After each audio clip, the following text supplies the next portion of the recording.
नमस्कार साथियों, welcome back to the student saviour YouTube channel. So friends, आज हम आए हैं मुखर्जी नगर के आसपास की इलाका नेहरू विहार में।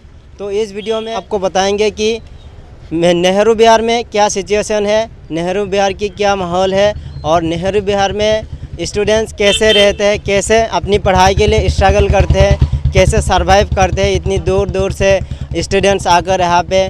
और यहाँ पीजी के बारे में भी बात करेंगे। नेहरू विहार में पीजी का रेंट क्या। तो आप इस वीडियो को अंत तक देखिए, वीडियो को एक लाइक कीजिए और वीडियो को शेयर कीजिए अपने दोस्तों के साथ जो भी कॉम्पिटिटिव एग्ज़ाम के प्रिपरेशन कर रहे हैं, और सब्सक्राइब कीजिए the student saviour YouTube channel को ऐसे इन्फॉर्मेटिव और इंस्पायरिंग वीडियो सबसे पहले आप तक पहुंचने के लिए। तो चलिए फ्रेंड्स, अभी मेरे साथ अभी आपको दिखाऊंगा नेहरू विहार के क्या इस टाइम माहौल है।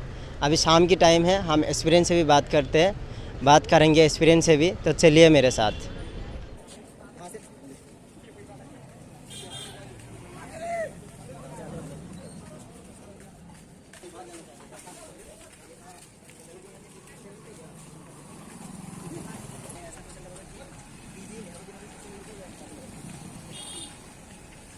तो दोस्तों, यहाँ पर मुझे काफ़ी सारे एक्सपीरियंस नज़र आ रहा है। तो ये जो एरिया है ये नेहरू विहार है।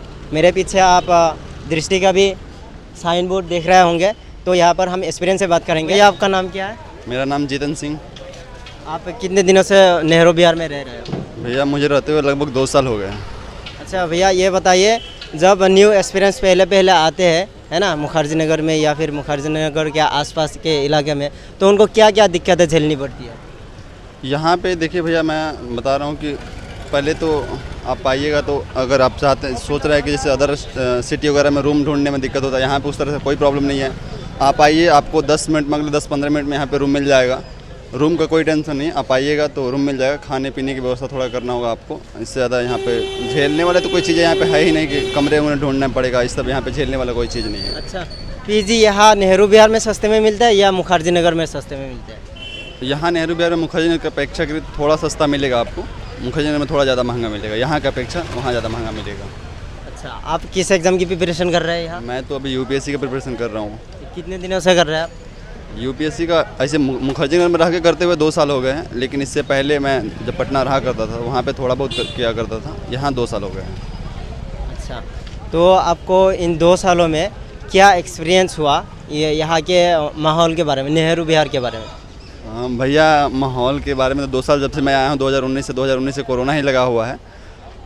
उससे ज़्यादा माहौल क्या बताऊँ कि यहाँ आना जाना ही लगा रहता है। घर पे क्लासेस भी ऑनलाइन चल रहा था, जो भी चल रहा था। और माहौल तो 2 साल में कोरोना ही हो रखा है। इससे ज़्यादा क्या माहौल यहाँ। लेकिन अब नॉर्मल है, अब आप आ सकते हैं। अगर कोई आना चाहे तो अब आ सकते हैं। अब सब कुछ यहाँ पे नॉर्मल है, कोई दिक्कत नहीं है, सब कुछ नॉर्मल है इस समय। तो दोस्तों, यहाँ पर मेरे साथ और भी एक्सपीरियंस है और भी मेरे साथ कुछ स्टूडेंट्स हैं। हम उनसे भी पूछेंगे कि अभी मुखर्जी नगर और मुखर्जी नगर के जो आसपास की इलाका है यहाँ की क्या माहौल है और पीजी कहाँ पे सस्ते में मिलते हैं। तो भाई, आपका नाम क्या है? आलोक सिंह राजपूत। ओके, तो भाई आप यही रहते हो, नेहरू विहार में रहते हो? हाँ जी, मैं नेहरू विहार में ही रह रहा हूँ। मैं 3 साल से नेहरू विहार में रह रहा हूँ। अच्छा, तो आप किस एग्ज़ाम की प्रिपरेशन कर रहे हो? यूपीएससी। ओके, तो आप यहाँ 3 साल से रह रहे हो, तो आपको यहाँ के बारे में बहुत एक्सपीरियंस होंगे, है ना? तो आप नेहरू विहार में क्या माहौल है अभी? माहौल ये है कि दुनिया चाहे जितनी सस्ती हो जाए, चाहे जितनी महंगी हो जाए, यहाँ के जो मकान मालिक हैं, जो किराएदारों से वसूली करते हैं, वो धड़ल्ले से करते हैं। सरकार ने अभी तक कोई एक्शन नहीं लिया इस बारे में। जो रेंट होते हैं, अगर आप रूम का एक रेंट लेने आते हो तो पहले आपको बाई चांस अगर 6,000 का रूम है तो आपको 6,000 सिक्योरिटी देनी पड़ेगी, ब्रोकरेज देना पड़ेगा। इसका मतलब ये हो गया कि यहाँ पे जो स्टूडेंट्स आते हैं उसे समस्याएं झेलने आते हैं। ऑल ओवर मुखर्जी नगर की मैं बात कर रहा हूँ, पार्टिकुलर मैं नेहरू विहार की बात नहीं कर रहा हूँ। चाहे नेहरू विहार हो गया, चाहे गांधी विहार, मुखर्जी नगर से सटे जितने भी क्षेत्र हैं, हर जगह पर यही दिक्कतें हैं। विद्यार्थी अपना सब कुछ छोड़ छाड़ के यहाँ पर पढ़ने लिखने के लिए आते हैं, और यहाँ के मकान मालिक अपना भरण पोषण करने के लिए, अपना पालन पोषण करने के लिए वो स्टूडेंट्स का फ़ायदा उठाते हैं। ठीक है, यहाँ से जितने पैसे हो सकते हैं उतने पैसे वसूलते हैं। पढ़ाई कोचिंग्स का भी वही हाल है, लाइब्रेरी का वही हाल है, हर जगह पे पैसे वसूली का काम चलता है। हम लोग तो यूपीएससी एस्पिरेंट हैं, ठीक है, पढ़ने लिखने के लिए आते हैं अपना घर छोड़ के। मैं पार्टिकुलर अयोध्या का निवासी हूँ, यहाँ पे आया हूँ। ये ओम फोटो स्टेट दीपक भाई का है। को स्टेप कर देना। हाँ, अब और कुछ पूछो आप। चालू है। तो भाई सुना तो था कि लॉकडाउन में मकान मालिक ने रेंट कम कर दिया था, तो सही में कम किया था या नहीं? कम किया था भाई। अगर वो 1000 कम कर रहे हैं तो लॉकडाउन ओपन हुआ, कोचिंग सारी खुल गई तो 3000 बढ़ा रहे हैं। उनका कहना ये है कि लॉकडाउन तक पैसे कम हुए थे, बट लॉकडाउन खुल गया, कोचिंग खुल गई, सारे स्टूडेंट्स वापस आ गए, तो अब जो है रूम का रेंट महंगा हो जाएगा, लाइब्रेरी की फ़ीस महंगी हो जाएगी, कोचिंग की फ़ीस महंगी हो जाएगी, आने जाने का कन्वीनियंस चार्ज महंगा हो जाएगा, खाने पीने का खर्चा महंगा हो जाएगा। ये कोई विकल्प नहीं होता किसी चीज़ का। हाँ, यहाँ पर एक और भाई है, वो भी कुछ बोलना चाहते हैं, तो बोलिए आप क्या बोलना चाहते हैं? देखिए, समस्या तो हर जगह रहती है जी। समस्याएं तो हर जगह होती हैं। हाँ। लेकिन हम लोगों को समस्या का मैनेजमेंट करना अभी से ही आ रहा है, सिलेक्शन तो बात की बात है। जी तो मैं एक लाइन बोलना चाहता हूँ, बिल्कुल सारे उसके लिए है, क्योंकि सबके अंदर में कोई ना कोई तकलीफ़ें होती हैं। होती है बहुत।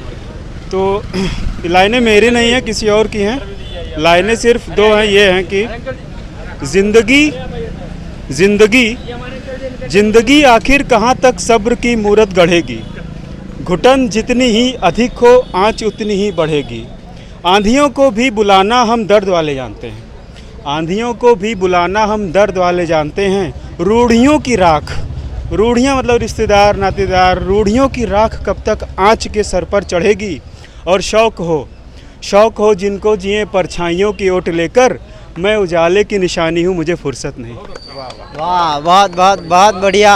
भाई ने एक शायरी के जरिए पूरा उनका जो मन की फीलिंग है, फीलिंग बता दिया, पूरा उनकी जो दर्द है यहाँ पे रहते हैं। दर्द नहीं है, ये सबकी जी समस्याएं हैं। हाँ, ये सबकी समस्या है। तो इन्होंने एक शायरी के जरिए यहाँ पर रहते हुए सब एक्सपीरियंस का ये समस्या बता दिया इन्होंने। बहुत बहुत धन्यवाद इनको। तो भैया आप क्या बोलना चाहोगे? यहाँ ऑल ओवर इंडिया के बैकवर्ड इलाका से बहुत एक्सपीरियंस आते हैं, तो उनको पहले यहाँ आने के बाद क्या क्या दिक्कतें झेलनी पड़ती है? तो कोई भी स्टूडेंट आता है, अगर परिचय का उसके कोई भी है, या भाई है, दोस्त है, रिश्तेदार कोई भी है, तो उसके माध्यम से आता है। अगर वो यहाँ पे रह रहा है तो उसको थोड़ी बहुत फैसिलिटी अवेलेबल हो जाती है कि रुक के कोई ना कोई एडजस्ट करा देता है। बट अगर कोई बंदा है जिसको यहाँ की जानकारी नहीं है और पहली बार यहाँ आया हुआ है, तो उसको प्रॉब्लम क्या होती है? अगर पीजी देखता है तो पीजी का आपने सिस्टम देखा होगा, बस 4x6 ऐसे छोटे छोटे बॉक्से बना देते हैं, एक रूम में एक प्लाई लगाया, डाल दिया। अब जो बंदा खुले में रह के आ रहा, वो छोटे केबिन में रहेगा, उसके माइंड डिस्टर्ब होगा, हर चीज़ उसका डिस्टर्ब होगा। तो पहली बार सर्वाइवर की सबसे बड़ी एक जीवन जीने की जो होती है ना सल, वो होता है, बहुत रेयर लोगों को देखा गया है इसमें। दूसरी चीज़ यहाँ के मकान मालिकों का है कि अगर हम रेंट लेने जाते हैं कहीं भी हो, मुखर्जी नगर के आसपास एरिया कहीं भी हो, तो यहाँ का क्या है, अगर रूम भी खाली है ना, मकान मालिक देना नहीं चाहते हैं। अच्छा। वो बताएंगे भाई ब्रोकर से मिलो। ब्रोकर से क्यों मिलो? क्योंकि 50% चांस उनको, पूरा 50% किराया उनको 1 महीने का देना पड़ता है। हाँ। ठीक है, तो अब ब्रोकर का थ्रू थोड़ा अब एक बहाना मिल जाता है कि पुलिस वेरिफिकेशन और रूम रेंट का एग्रीमेंट, तो वो तो अगर चाहें तो मकान वाली भी कर सकते हैं, ऐसा कोई ज़रूरी नहीं ब्रोकर ही करें। ठीक, तो सबसे बड़ी ये समस्या आती है। दूसरी चीज़ कि जैसे जैसे यहाँ पे स्टूडेंट बढ़ते जाते हैं ना, मकान मालिक अपने हिसाब से किराया उसका बढ़ाते चले जाते हैं, रूल्स रेगुलेशन भी बढ़ाते बढ़ते जाते हैं। दूसरी चीज़ नए स्टूडेंट के लिए यहाँ क्या है कि जानकारी, देखो एक होता है कि अगर इस एरिया में स्टूडेंट हब है तो एक प्लेटफॉर्म बनाना चाहिए जहाँ से हर चीज़ की जानकारी उनको मिल जाए, उनको भटकना ना पड़े। ठीक है, ये जैसे अभी गवर्नमेंट ने क्या किया, यहाँ के कोचिंगों से लिंक करके, जो दिल्ली की गवर्नमेंट ने किया, हर स्टेट की गवर्नमेंट की, कि कुछ लड़कों को बैकवर्ड क्लास वालों को स्कॉलरशिप के माध्यम से उनको कोचिंग अवेलेबल कराई जाएगी। तो वैसे जो नए बच्चे आते हैं उनको लिए भी ऐसा सिस्टम प्लेटफॉर्म बनाना चाहिए कि ये एक ऐसा प्लेटफॉर्म है, जो नए हैं वो जाके वहाँ से जानकारी ले सकते हैं, कौन सी बेस्ट है तुम्हारे लिए, वो एक बार टेस्ट ले सकते हैं, अपने सुटेबल के हिसाब से रह सकते हैं। ठीक है, दूसरी चीज़ यहाँ के जो मकान मालिक हैं, एक यूनियन बनना चाहिए कि यहाँ का जो किराया होता है एक होना चाहिए। ठीक है, कि अपने मन से नहीं कि जो जब मर्जी आए तो बढ़ा दो, जब मर्जी आए तो कम कर दो। अभी लॉकडाउन का अभी तो कम चल रहा है, जिस रूम का किराया 8,000 9,000 था, वो भी मान लो समझ 5,000 चल रहा है। लेकिन जैसे ही ये अभी सारी कोचिंगें, आपको पता होगा सारी कोचिंगें खुल रही हैं, सितंबर अक्टूबर तक सारी ओपन हो जाएंगी। जैसे स्टूडेंट बढ़ेंगे किराया अपने आप बढ़ा देंगे, जो 5,000 दे रहे हैं वो 8,000 देंगे, जो 10,000 दे रहे हैं वो 14, 15, 16,000 देंगे। तो अचानक एक बैग किराया बढ़ना भी एक परिवार के ऊपर कितना वो होता है, दुखदाई होता है, वो भी समझो, उसके ऊपर कितना प्रभाव पड़ता है ये आप समझिए ना। वो स्टूडेंट समझता है उस चीज़ को। मकान मालिक को थोड़ा, उनको तो कमाना है यहाँ पे। उनको तो कमाना तो ये सारी समस्याएं हैं, और रिलेटेड टू मटेरियल वो तो अपने आप ही सब समझ में आ जाता है। तो भैया ऐसा होता है कि जो न्यू एक्सपीरियंस आते हैं, ठीक है, मुखर्जी नगर में, जो कि एकेडमिक भी पूरी नहीं करते हैं, 12 पास करके ही आ जाते हैं, उनमें बहुत क्यूरियोसिटी होती है आईएएस बनने की, आईपीएस बनने की, या फिर यूपीएससी क्वालिफाई करने की, ठीक है ना। तो आप उन एक्सपीरियंस को क्या बोलना चाहते हो? मैं अपने जूनियर्स को या फिर जो भी स्टूडेंट्स हैं वो ड्यूरिंग ग्रेजुएशन या जो अभी इंटर में हैं वो आना चाहते, तो सबसे पहले फर्स्ट मोस्ट इम्पॉर्टेंट थिंग है कि they complete their graduation first of all, और बहुत ही अच्छे से अपनी ग्रेजुएशन को कंप्लीट करें, क्योंकि वो जो जड़ें हैं, जो मोरिंग्स हैं, जो मेहनत है, जो टीचर्स से उनको सीखने को मिलता है, क्योंकि जो एक लिविंग स्टाइल, एक सोचने का तरीका जो डेवलप होता है वो कहीं ना कहीं विदाउट ग्रेजुएशन वो कहीं ना कहीं कमी रह जाती है। तो फर्स्ट ऑफ ऑल स्टूडेंट से यही अपील है कि they complete their graduation first of all. After that फिर वो कुछ सोचें कि हमें करना है, और जो भी सेल्फ स्टडी वो अपनी कर सकते हैं। They can complete their NCERT also, और ऐसी चीज़ें हैं, अपनी इंग्लिश रीडिंग, हिंदी रीडिंग, ऐसी चीज़ों पर वो फोकस कर सकते हैं।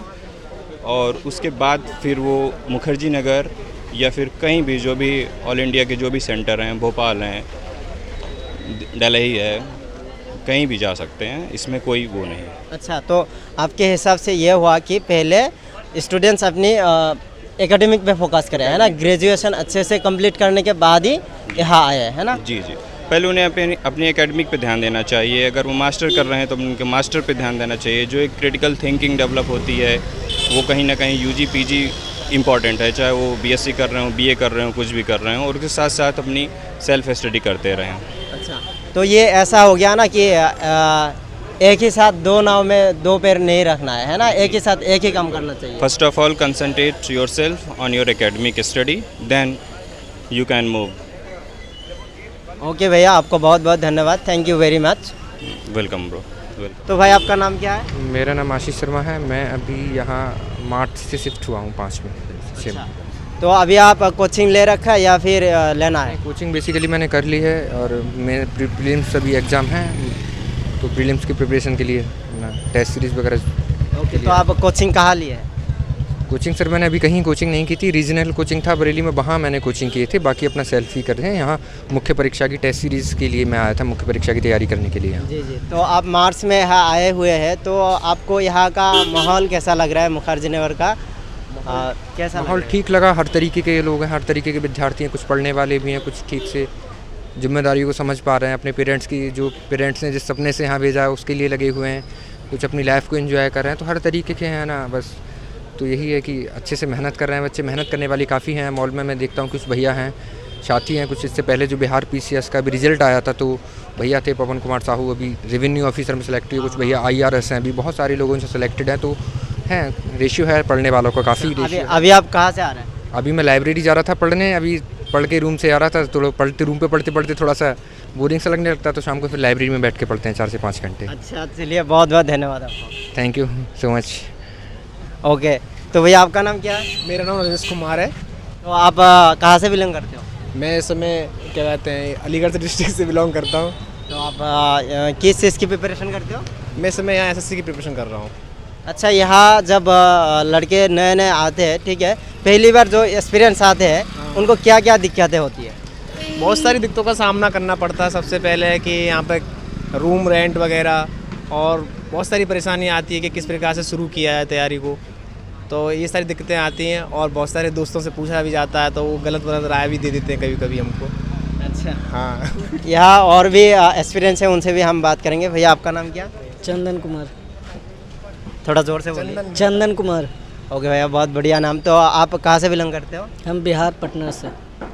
किस एग्ज़ाम की प्रिपरेशन करते हो? यूपीएससी की। तो आप कितने दिनों से कर रहे हो? मुझे 2 साल हो गए यहाँ पर, मतलब 2018 से ही यहाँ पर हैं। अच्छा, तो आपने कोई अटेम्प्ट दिया है या नहीं? हाँ, अटेम्प्ट दिए थे 2020 में, पहला अटेम्प्ट, उसमें पीटी हुआ था, पर मेंस किसी कारणवश नहीं हो पाया। तो फिर उसके बाद भी दिए थे ना आप? उसके बाद अभी 10 अक्टूबर को है जो देने वाले हैं, पर अभी एग्ज़ाम होगा तो देंगे 10 अक्टूबर से। और तो अभी जो न्यू एक्सपीरियंस है उनको आप क्या बोलना चाहोगे? प्रीलिम्स क्रैक करने के लिए क्या स्ट्रेटेजी फॉलो करना चाहिए? आप 2-3 लाइन में बोल दीजिए। जो अभी प्रीलिम्स देने वाले हैं उसको इतना ही बोलना चाहते हैं कि विजन का टेस्ट सीरीज अच्छे से मारे, 2-3 बार रिवाइज कर ले विजन का टेस्ट सीरीज, और 365 जो करेंट अफेयर्स है उसको मतलब देखें, मेन टॉपिक जैसे इन्वायरमेंट हुआ, पॉलिटी हुआ, इकोनॉमिक्स हुआ, इसको ज़रूर रिवाइज करके जाए, उससे प्रीलिम्स में उसको बहुत सारा हेल्प मिलेगी। अच्छा, चलिए, तो आपको पहले जब मुखर्जी नगर में पहले जब आप आए थे तब आपको क्या क्या परेशानी झेलनी पड़ा था या फिर क्या क्या दिक्कतें हुई थी? कोई भी आएगा यहाँ पर सबसे पहले दिल्ली और में तो उससे परेशानियाँ ये होती है, रूम की प्रॉब्लम होती है बहुत ज़्यादा रूम मिलने के बाद। और ऐसे तो हम चनकिया में रहे तो हॉस्टल प्रोवाइड करा देता तो उतना ज़्यादा दिक्कत नहीं हुआ, क्योंकि हम जीटीबी नगर में ही शुरू से रहे थे। मुखर्जी नगर में जो बिगनर आते हैं उसको मतलब प्रॉपर्टी डीलर के थ्रू उसको रूम लेना पड़ता है, उससे परेशानियाँ बहुत ज़्यादा होता है। कोचिंग की सही चुनाव नहीं कर पाते हैं, उससे भी ज़्यादा दिक्कत होती है स्टूडेंट सबको। अच्छा, चलिए भैया, आपको बहुत बहुत धन्यवाद। ठीक है, थैंक यू। तो भैया, आपका नाम क्या है? मेरा नाम वीएम झा है। आप कहाँ से बिलोंग करते हो? मैं बिहार बेगूसराय डिस्ट्रिक्ट से बिलोंग करता हूँ। अच्छा, आप कहाँ किस एग्ज़ाम की प्रिपरेशन कर रहे मैं भी यूपीएससी का ही कर रहा हूँ प्रिपरेशन। अच्छा, तो आप अटेम्प्ट दिए थे या फिर देने वाले? हाँ, मैंने 2019 में अटेम्प्ट दिया, जिसमें मेरा करंट वीक था, तो इसकी वजह से हुआ नहीं मेरा। अच्छा, करंट अफेयर से वीक थी मेरी। तो 20 में दिए थे आप? नहीं, 20 में नहीं दिया मैं फिर। अच्छा, इस बार देने वाले हाँ, हो? इस बार देने वाला हूँ। तो तैयारी कैसे चल रही है? हाँ, इस बार अच्छा तैयारी है और ऑप्शनल भी कंप्लीट हो चुकी है, तो इस बार मेंस का भी आंसर राइटिंग अच्छा है, तो इस बार दूँगा। तो आपका ऑप्शनल क्या है? मेरा हिंदी साहित्य ऑप्शनल है, जो मैं दृष्टि से किया हूँ। अच्छा, ऑप्शनल का आपने कोचिंग लिए थे? हाँ। और जीएस के लिए? जीएस के लिए भी मैं कोचिंग लिया था, जो जीएस वर्ल्ड में लिया था, ऑप्शनल दृष्टि से किया। चलिए, उम्मीद करते हैं कि इस बार आपका निकल जाएगा। ठीक है, okay, thank you so much. तो भैया, आपका नाम क्या है? मेरा नाम चंदन कुमार हुआ। अच्छा, तो आप कहाँ से बिलोंग करते हैं? मैं बिहार मधेपुरा डिस्ट्रिक्ट से बिलोंग करता हूँ। ओके भैया, तो आप किस एग्ज़ाम की प्रिपरेशन करते हैं? यूपीएससी। ओके, तो आप कितने दिनों से कर रहे हो? मैं लगभग 2.5 साल से कर रहा हूँ। 2018 में आया था मैं, 2018 के लास्ट में, तो फिर 20 में एग्ज़ाम नहीं, 2019 के फर्स्ट बार एग्ज़ाम दिया था, जिसमें कि मेरा पीटी नहीं हो पाया। अच्छा, कुछ रीजनल वजह से नहीं हो पाया, तो फिर मैं इस बार तैयारी कर रहा हूँ, तैयारी में लगा हुआ हूँ, फुली तैयारी कर रहा हूँ, तो उसमें देखते हैं क्या होता है। अच्छा, जो भी न्यू एक्सपीरियंस अभी मुखर्जी नगर में आ रहा है प्रिपरेशन करने के लिए, कोई 12th कंप्लीट करके ही आ रहा है, कोई ग्रेजुएशन कंप्लीट करके आ रहा है, ठीक है, तो बहुत सारे स्टूडेंट्स इस टाइम आ रहा है क्योंकि ऑफलाइन कोचिंग अभी खुल रही है। तो आप उनके लिए क्या बोलना चाहोगे? उनको क्या क्या सावधानियाँ बरतनी चाहिए? सबसे पहले तो मैं जितने भी स्टूडेंट इंटर वाले इंटर करके जो आ रहे हैं, हाँ, तो उनसे तो पहले ग्रेजुएशन क्लियर करना चाहिए उनको, उसके बाद फिर इसमें इस लाइन में आना चाहिए, क्योंकि नहीं तो ये यदि वो इंटर करके डायरेक्ट इसमें घुसते हैं तो फिर उसका ग्रेजुएशन नहीं हो पाएगा क्लियर, स्पष्ट नहीं हो पाएगा। तो भैया, आप द स्टूडेंट सेवियर ने इतना मेहनत करके वीडियो बना रहा है स्टूडेंट्स के लिए, तो आप the student saviour YouTube channel के लिए क्या बोलना चाहते हो? मैं तो यही कहूँगा, स्टूडेंट सेवियर जितना मेहनत कर रहे हैं, जितना छात्रों को मदद कर रहे हैं, डायरेक्ट जानकारी लेके दे जा रहे हैं, जिससे कि नए छात्र जो भी आएंगे उन्हें तकलीफ नहीं होगी। तो मैं यही कहूँगा, लाइक, सब्सक्राइबर, शेयर ज़रूर करें। मैं अपना भाई है, मदद करें इनका, अच्छा सब्सक्राइबर बढ़ाएं इनका। Thank you.